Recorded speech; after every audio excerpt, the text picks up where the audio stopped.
जय श्री महाकाल सभी को। आशा करते काफ़ी बढ़िया होंगे, स्वस्थ होंगे, मस्त होंगे और तंदुरुस्त होंगे। आज ऐसे ही महाधुनी विधि बताने जा रहा हूँ जिससे कि बहुत ही ज़्यादा लाभ प्राप्त होते हैं आपको, बहुत ज़्यादा लाभ मिलते हैं। लाभ बाद में बताऊंगा, पहले सामग्री बता देता हूँ। महाधुनी विधि के लिए किस तरीके से कौन कौन सी सामग्री इसमें लगती है। 5 तरीके की सामग्री लगती है। सबसे पहले आपको कहाँ जाना है, पंसारी की दुकान पे जाना है। ठीक है, पंसारी की दुकान पे जो पूजा पाठ की जो सामग्री रखते हैं उन उसकी दुकान पे जाना है। उससे मांगनी है राई। ठीक है, राई आप ले आएंगे, जिस तरीके से ये है वो राई है। राई आपको मिल जाएगी। उसके बाद में आपको काली सरसों लानी है। काली सरसों इस तरीके से आपको मिल जाती है। उसके बाद में आपको पीली सरसों लानी है। पीली सरसों इस तरीके की आपको मिल जाती है। उसके बाद में आपको गूगल और लोवान दोनों ही चीज़ें लेनी होती है। ठीक है, गूगल और लोवान आपको लेना है।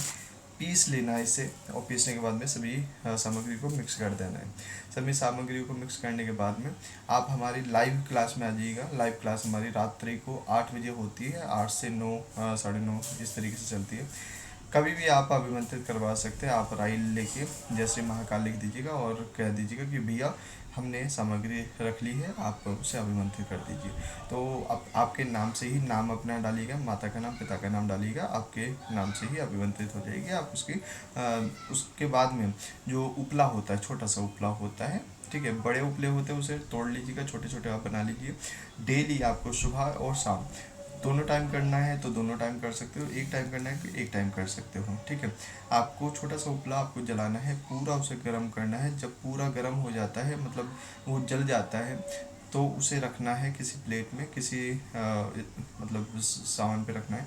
उसके बाद में ये सारी जो अभिमंत्रित सामग्री होगी वो थोड़े थोड़ी इतनी इतनी सी पूरे में डाल के, और जो उसका धुआं उठेगा पूरे घर में आपको धुनी का करना है।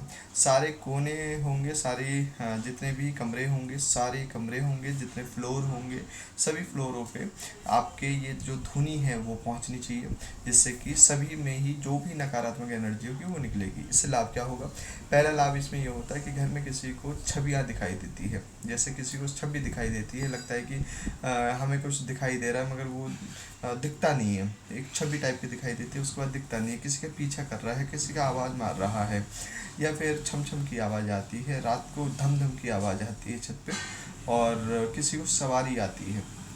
ठीक है, किसी के ऊपर प्रेतवाता की दिक्कत है, या फिर तंत्रवाता की दिक्कत है, या फिर पितृदोष की दिक्कत है, दर्द है, भार है, इन सभी को निकालने का काम ये धुनी विधि करता है। कितनी भी हैवी से हैवी तांत्रिक विधि हो, हैवी से हैवी प्रेत बाधा हो, वो इस विधि के माध्यम से जाना स्टार्ट हो जाता है, प्रारंभ हो जाता है। अभिमंत्रित करवाना अति आवश्यक है। अगर आप अभिमंत्रित नहीं करवाते हैं तो उतना लाभ नहीं ये देता है, पहले ही स्पष्ट कर देता हूँ। ठीक है, दूसरी बात, जब अभिमंत्रित आप करवा लेंगे तो भी ओम नमः शिवाय ओम के जाप से पूरे धुनी करोगे, और उसके बाद मानसिक आप मंत्र चलाते रहोगे, मानसिक आप जपते रहोगे ओम नमः शिवाय ओम। उसके बाद पूरे घर में आपको इसका धुनी देनी होती है। ठीक है, सभी के लिए ये है, जिसके स्वस्थ है घर में, ठीक है, वो भी कर सकते हैं, जो अस्वस्थ है वो भी कर सकते हैं। ये महाधुनी विधि से हम बोलते हैं। किसी व्यक्ति को अगर लगता है कि वो सामग्री इकट्ठा नहीं कर पा रहा है तो हमारे कार्यालय पे आप फ़ोन कर सकते हैं, हमारे धाम पे कॉल कर सकते हैं। कॉल नहीं होगा, माफ़ कीजिएगा, कॉल नहीं होगा, मैसेज आप कर सकते हैं। ठीक है, मैसेज के लिए लाइव पे आपको नंबर बता दिया जाएगा, उस पर मैसेज कीजिएगा कि भैया हमारे पे ये सामग्री सारी नहीं हो पा रही है और अभिमंत्रित नहीं हो पा रही है, तो आप हमें भिजवा दीजिए, तो हम आपको भिजवा भी देंगे। तो जो भी इसका शुल्क होता है वो शुल्क लगेगा, अदरवाइज़ हम आपको भिजवा देंगे। वैसे कोशिश कीजिएगा आप खुद वहाँ से परचेस कीजिए, उसके बाद अभिमंत्रित करिए और करवाइए, है ना, करिए।